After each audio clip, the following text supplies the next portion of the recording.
warahmatullahi wabarakatuh. Alhamdulillah, salatu wassalamu ala rasulillah wa ala alihi wa sahbihi wa man wala wa ba'd. Saudara-saudariku, alhamdulillah kita berjumpa kembali dalam channel YouTube ini yang memang dikhususkan untuk kita bisa berinteraksi dengan ringkas, terkhusus terkait dengan diskusi kita seputar persoalan-persoalan aktual yang mungkin bisa kita diskusikan dan kita share bersama. Alhamdulillah, semoga Allah Subhanahu wa taala senantiasa memberikan kesehatan pada kita, dan tentunya semoga Allah senantiasa membimbing hidup kita agar lebih baik dari hari-hari sebelumnya.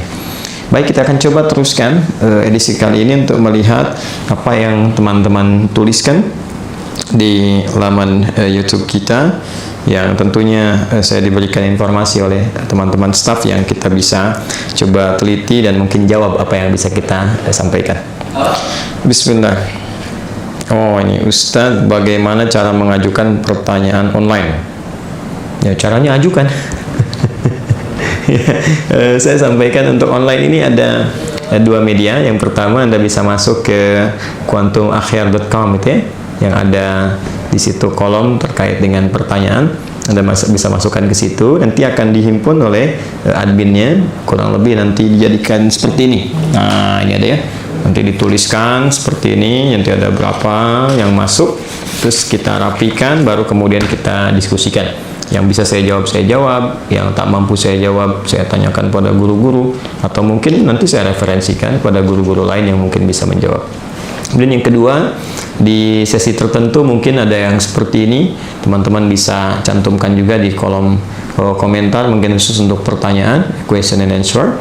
Nanti kita lihat yang mungkin kita bisa perhatikan satu-satu, ada pertanyaan, mungkin ada dari admin bisa menyampaikan, insya Allah kita bisa jawab satu persatu yang sekiranya bisa mampu kita dapatkan dan kita jawab. Ya, kurang lebih demikian. Allah Ta'ala a'lam bishawab. Kita lihat yang lain. Semoga kita sehat di dunia dan bertemu di surga kelak, amin, insya Allah. Ya, semoga Allah berkehendak. Semua berdasarkan kehendak Allah Subhanahu wa taala. Kita tidak bisa menentukan apakah kita akan ke surga atau ke neraka, wallahu a'lam, Allah yang tahu. Kita hanya dituntut untuk berikhtiar. Tapi ada dua syaratnya dalam Al-Qur'an. Ya, di Al-Qur'an surah kedua Al-Baqarah ayat 25. Allah berjanji dengan mengatakan, "Wa basyiril ladzina amanu wa 'amilus shalihat anna lahum jannatin tajri min tahtihal anhar." Ya, dan Muhammad SAW berikan kabar gembira kepada dua golongan. Satu, orang-orang beriman. Wabasyiril ladzina amanu, semua orang beriman. Kalimatnya menggunakan kata alladzina. Ya, itu disebutkan setidaknya 1080 kali dalam Al-Quran. Alladzina itu mencakup semua, laki-laki, perempuan, besar, kecil, tua, muda, sepanjang mereka mau beriman kepada Allah Subhanahu wa taala. Kemudian keduanya, buktikan iman itu dengan memperbanyak amal saleh. Wa amilus shalihat. Karena itu kalau teman-teman melihat karakteristik ayat-ayat Al-Quran, itu hampir selalu setelah kata amanu itu, atau kata-kata iman dengan berbagai derivasinya, yu'minuna, amanu, dan itu setelahnya itu umumnya amal saleh. Ya, misal Quran surah 103, Al-Asr, wal 'asr, innal insana lafi khusr, illa alladhina amanu wa 'amilus shalihat. Alladhina yu'minuna bil ghaib, iman, wa yuqimuna as-shalah, amal saleh. Wa mimma razaqnahum yunfiqun, amal saleh. Ya ayyuhalladzina amanu, iman, kutiba alaikumusiyam. Ya, itu amal saleh, puasa. Nah, jadi kalau kita berharap Allah memberikan kasih sayangnya untuk bisa memasukkan kita ke surga, maka jadi insan beriman, kemudian jadikan iman kita itu bisa membimbing kita untuk berbuat, mengumpulkan banyak amal saleh. Ya, Al-Quran berikan detail sholat. Ya, perbanyak, bukan cuma fardunya. Ya, tapi tambah sunnahnya. Ya, kalau cuma fardu, anak kecil juga yang belajar fardu juga, tambah dengan sunnahnya. Ya, bahkan ada nanti beberapa hadis-hadis Nabi SAW memberikan keistimewaan-keistimewaan. Ada penghuni surga yang dibuatkan satu rumah di surga karena membiasakan salat sunnah 12 rakaat. Ya, man shalla 12 raka'atan, siapa yang menunaikan salat 12 rakaat fi yaumin wa lailatin, dari mulai pagi sampai dengan malamnya.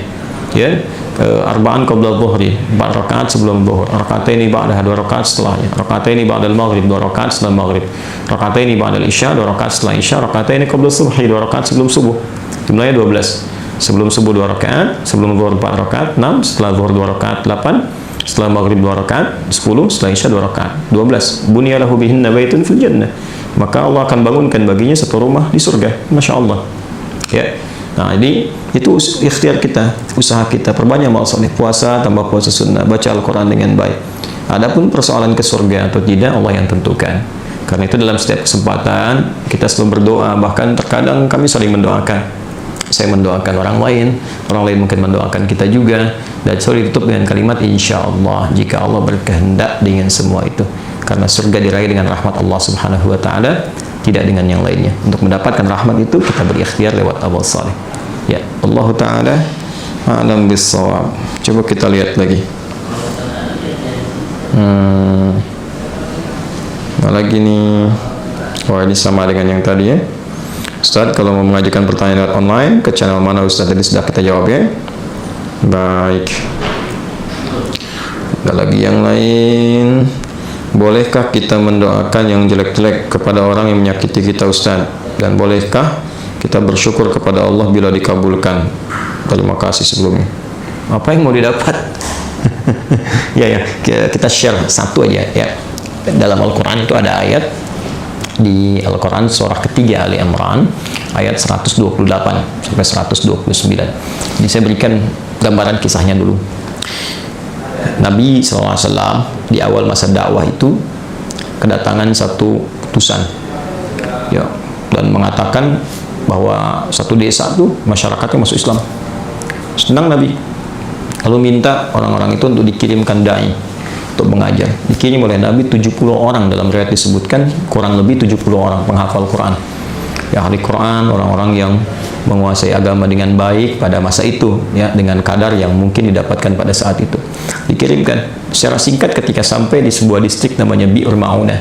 Ya, tiba-tiba ternyata orang-orang itu dianiaya, bahkan kemudian dieksekusi. Nah, Nabi mendapat kabar dari malaikat sedang menunaikan sholat. Ada beberapa versi riwayatnya, ada yang menyebutkan sedang sholat subuh, ada yang menyebutkan riwayatnya sebelum ruku, ada yang setelah ruku, saat i'tidal, ada yang menyebutkan juga di sholat yang lain. Ya, intinya informasi itu sampai kepada Nabi, dan Nabi mendoakan, ya Allahumma la'an kita, Allahumma azibhum, ya Allah tolong laknat bani fulan, ya, kemudian tolong hukum mereka dan seterusnya. Itu berlangsung selama sebulan. Nah, doanya terasa keras ya, tolong hukum bani fulan, tolong hukum mereka, tolong laknat mereka. Apa yang terjadi? Kemudian Allah turunkan Al-Quran surah ketiga Ali Imran ayat 128. Ya, laisa laka minal amri syai'un aw yatuba alaihim aw yu'adzibahum fa innahum zalimun.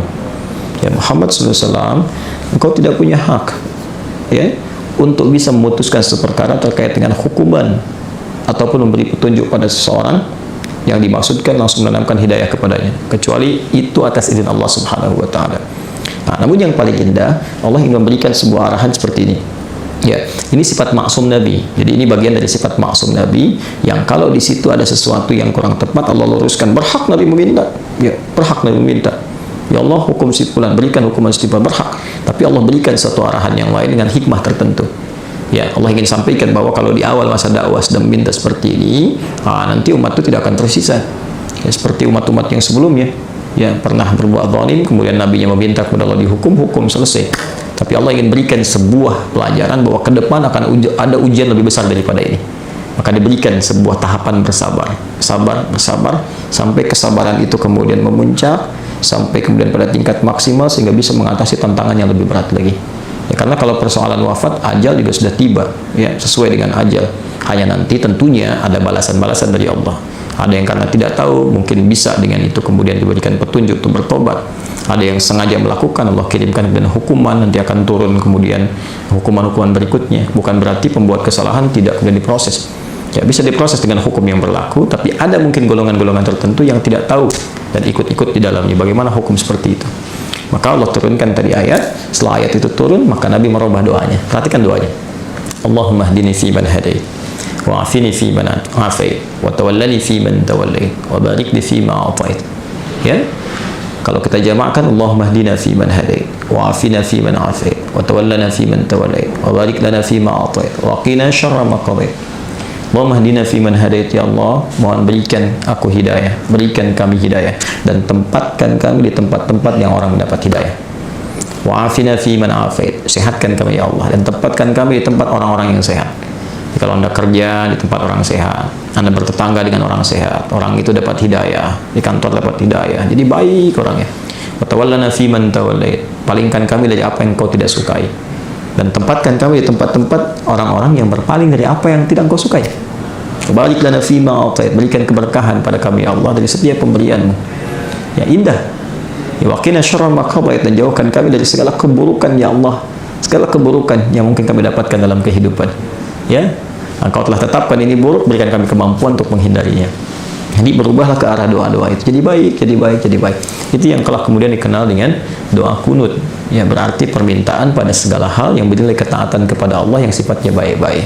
Jadi, kalau Allah saja mengarahkan Nabi untuk mendoakan perilaku buruk dengan kebaikan, maka kita lebih layak untuk mengikuti tuntunan Nabi SAW. Kita doakan yang baik. Ya, toh mohon maaf dia mencela kita itu, celaan dia, ketika keluar celaannya itu sudah memberikan pahala kepada kita. Kenapa harus dengan mencela kembali sehingga mengembalikan pahala yang telah kita dapatkan? Nah, yang kedua, kalau hati kita sudah lapang dengan memaafkan, bukan berarti persoalan dia selesai. Persoalan kita dengan dia diselesaikan oleh Allah. Allah akan lupakan beban-beban pada diri kita tentang dia, dihapuskan. Jadi kita nggak capek mikirin dia hilang. Tapi kalau dia belum minta maaf kepada kita, persoalan dia dengan kita belum selesai. Dan dia akan berhadapan dengan Allah di hari kiamat nanti. Jadi nggak ada ruginya, kita dapat pahala. Ya, yang kedua, transferan dari dia tadi, kemudian kita dilupakan oleh Allah tentang perkara dia. Yang ketiga, dia tetap punya urusan dengan Allah sampai dengan hari kiamat. Dan berita baiknya, jika Anda mampu melapangkan hati untuk memaafkan orang lain pada hal yang terkait dengan pribadi Anda dan tidak terkait dengan turunan hukum yang lain. Ya, turunan hukum maksudnya kalau utang, ya, kalau memaafkan itu bukan berarti utangnya lunas. Ya, tetap kita maafkan, misalnya berlaku kelirunya, utangnya tetap kemudian diselesaikan. Kecuali kalau Anda ingin bersedekah. Ya, atau orang misalnya melakukan tindakan kriminal yang dahsyat, kita maafkan. Ya, maaf, tapi kriminal itu tetap diproses untuk memberikan pembelajaran hukum. Kalau secara hukum itu harus diselesaikan. Nah, kalau Anda bisa lapangkan hati seperti ini, maka Allah janjikan di Quran surah ketiga Ali Imran ayat 133 sampai 134. Wasari'u ila maghfiratin min rabbikum wa jannatin 'arduha as-samawati wal ardu u'iddat lil muttaqin. Bergegaslah Anda untuk evaluasi diri, minta ampunan sama Allah, dan berharaplah, berusaha untuk mendapatkan satu surga yang luasnya seluas langit dan bumi, disediakan bagi orang takwa. Siapa orang takwa di situ? Amalannya 134. Alladzina yunfiquna fis sarai wad dharra, orang gemar berbagi dalam keadaan lapang ataupun sulit. Kalau lapang berbagi biasa, ini sulit berbagi masih mau. Ya. Nah, wal kadhiminal ghaidha, yang sanggup menahan amarah, wal 'afina 'anil nas, yang mampu memaafkan kesalahan orang lain. Allahu yuhibbul muhsinin, Allah cinta kepada para pelaku-pelaku kebaikan. Barangkali Anda lulus ujian yang lain, ujian sholat bagus, zakat bagus, tapi Allah ingin menguji Anda dengan hadiah terbesar, yaitu surga seluas langit dan bumi. Dapatkan itu, dan disitulah kesempatannya. Kalau hadiahnya kecil, mungkin ujiannya kecil. Hadiahnya power bank, mungkin ujiannya kecil. Tapi adanya surga, setiap yang didambakan masa harus tantangannya ringan. Semoga Allah memuliakan kita. Terima kasih. Assalamualaikum warahmatullahi wabarakatuh.